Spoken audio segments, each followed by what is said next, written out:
Salut, bienvenue sur le Max Academy, c'est Joe et dans cette vidéo, je vais t'expliquer le concept de la variable dans Linux. Alors, une variable, c'est quoi? Tout simplement, une variable est un mot fixe, qu'on appelle une key, a key. En anglais, si je traduis ça en français, c'est une clé auquel on associe a value. Donc en français, une valeur. Donc c'est une clé auquel on associe une valeur. C'est ça, une variable. Donc, n'oublie pas ça. Une clé auquel on associe une valeur. Donc, dans un shell script, dans Linux en général, la clé, le key here, c'est un mot fixe qui ne change pas. Par contre, la valeur change. Dans un shell script, la valeur peut être du texte, des mots, des chiffres, des lettres, un mot, plusieurs mots, ça peut être une commande. Donc, ça peut prendre plusieurs formats. La chose à retenir, c'est que la clé ne change pas. Donc là, si je fais un petit test, on a the key here et on a the value here.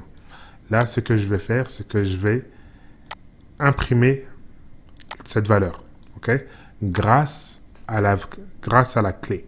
Donc c'est ça qu'on appelle une variable. Donc grâce à la clé, tu peux imprimer une valeur. Donc si je sors et que j'enregistre et que j'exécute mon script, tu vois, ça me donne valeur. Value. Donc, hop. Si je réouvre mon script, donc je peux changer maintenant. Je peux mettre n'importe quoi. Je tape et je dis n'importe quoi. Hop. Là, j'exécute. Ça s'affiche. Mais bon, c'est pas très facile à comprendre comme ça. Il faut que je te donne un exemple concret dans lequel tu peux comprendre à quoi ça sert une variable. Pourquoi une variable, pourquoi on a besoin d'une variable, en quoi c'est important d'avoir une variable. Donc là, je vais te donner un exemple super concret. Et tu pourras bien comprendre l'avantage des variables. Donc, imaginons que j'ai un script ici qui teste, qui reproduit des messages entre deux personnes.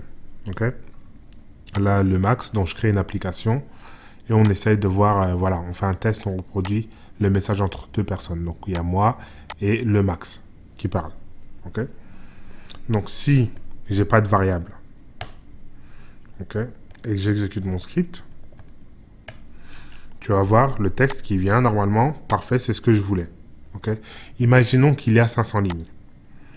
Et que maintenant, on a testé avec le max, ça passe bien. Maintenant, on veut tester avec un autre mot. Avec un autre nom d'utilisateur. Donc, Academy.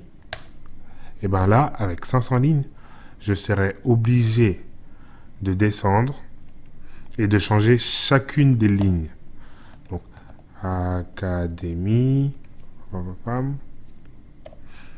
Hop, je descends encore. Academy. Et je devrais faire ça 500 fois. Enfin, 250. Parce que ici, c'est une fois sur deux. Donc voilà, 250 fois. Et c'est vraiment long. Donc voilà, et c'est là que la variable rentre en jeu. Si j'efface tout ça, hop, je crée une variable. Une variable qui s'appelle nom.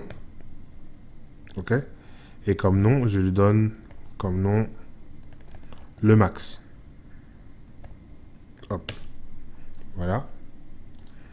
Ensuite, ce que je vais faire, c'est que je vais refaire les mêmes dialogues. En fait, on veut juste tester avec différents noms.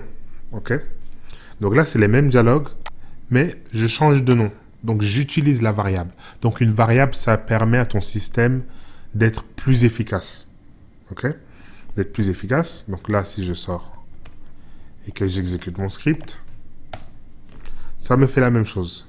Si demain, ton boss vient et te dit, enfin ton client vient et te dit que non, je veux essayer avec un autre nom, Academy, et ben la seule chose que tu as à faire, c'est de changer le mot le max par le mot Academy. Et là, si j'exécute mon script, bim, Academy. Au lieu d'avoir eu à changer 500 lignes ou 250 lignes, j'ai juste eu à changer un mot pour que tout s'applique dans mon script.